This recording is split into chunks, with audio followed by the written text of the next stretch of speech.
And welcome back into Fox for the Live. On this date in 2021, a violent tornado tore through Kentucky. The Twisters stole the record for the longest tornado track in Kentucky history. How far did the tornado travel? Is it A, 95, B, 137 miles, C, 163, or D, 200 miles? Well, when we look at this, the tornado actually covered C, 163 miles in the span of about 3 hours back on this date in 2021. The EF4 tornado was the deadliest to occur in the month of December, claiming the lives of 57 people.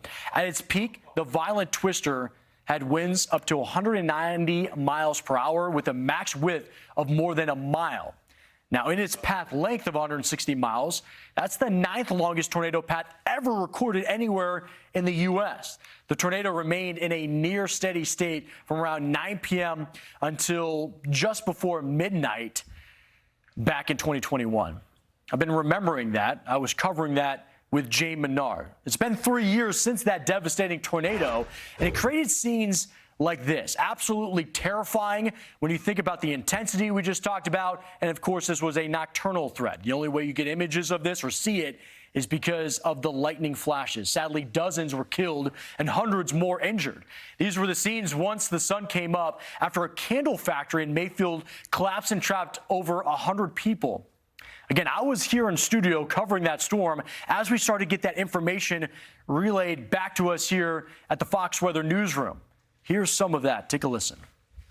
I believe this is catastrophic damage in Mayfield, Kentucky. Can't really distinguish what this structure is, and that shows you just how powerful that storm was. Working with the Sheriff's Department, we've been trying to help them provide some lighting. They are going through a candle factory here that's just off of Highway 45 on the southwest side of town. That has been destroyed, and there was a wall collapse, and there are people trapped inside. So there is an active search and rescue going on here. You look at that right there, it looks like a scrapyard just because of the power of that tornado. And the voice you heard there was Brett Adair. He was on the scene.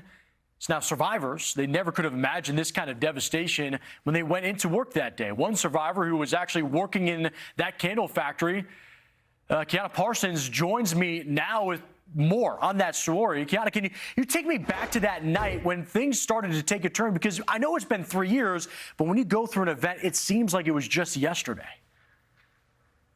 Yeah, that night, around this time, I was preparing for work. I was actually almost there now. I'm looking at the time. It's here in Kentucky. It's 5:45, and I had to be at work at 6 that night. And it was warm. It was warmer than usual for December. And I remember on my way there, I asked, one of my friends called me and was like, you don't need to be going to work. And I'm like, listen, I'm going to work. It's right before Christmas. I need to make this money. And so I just remember going in, and they told me to go straight to the safe area, you know. Mm-hmm. And I punched in, and I went over there, and we were there. And then shortly after that, we were released to work. They said, get to work. And we worked, and they sent us back another time, and then we went back to work, and then I think it was around 9-ish or something, I can't even remember the time, but I know they sent us back that final time, and we were back there a little bit, and then the next thing you know, the building collapsed. It's terrifying. And when we think about these images or just see them here, you're replaying all of that in your mind. Was there a time when you didn't think you were going to make it out of there? Yes, it happened when one of my coworkers, I remember Sammy, I asked him, could he get the water fountain? I was trapped underneath the water fountain. And he says, Kiana, I can't. He said, there's a air conditioning unit on it. Oh, that's and scary. I was like, an air conditioner unit? And I can only imagine in my mind how big an air conditioning unit would be for a factory. So I was just like, oh yeah, they're not going to get me out of here.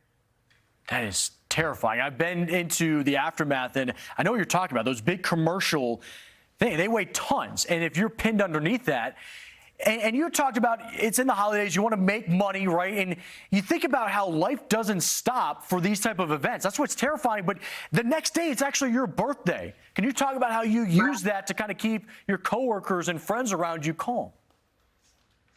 My 40th birthday.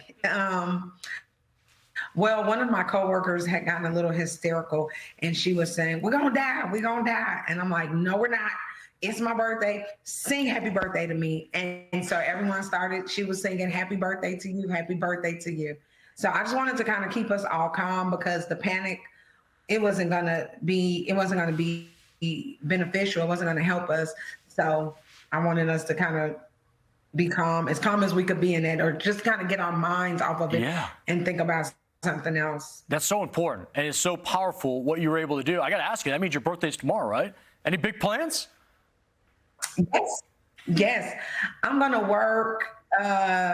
I'm just happy to be alive. I'm Yeah. really just happy to be alive. Every year, because my birthday is right there with the tornado, it gives me more gratefulness, more appreciation. Today was a little solemn, if you will, because I'm thinking about the people that I know that did not make it.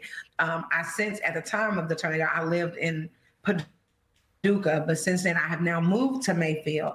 And so I saw, social media, everyone is talking about and recalling the events of that day. And so it was a little, while I'm grateful, it still is a little solemn is the best word that I can use to describe how I feel. It's so tough sometimes to put it into words. But solemn resonates with so many. You don't ever get over an event like this, and you keeping the memories alive to those that you had lost, and thinking about that is powerful. And then tomorrow, hopefully, you can rejoice, like you had said, that you're still here, that you have that purpose, and you're making this area and Kentucky and the world a better place. Kiana Parsons, thank you for making our show a better show here on Fox Weather by joining us tonight. Thank you so much for your time.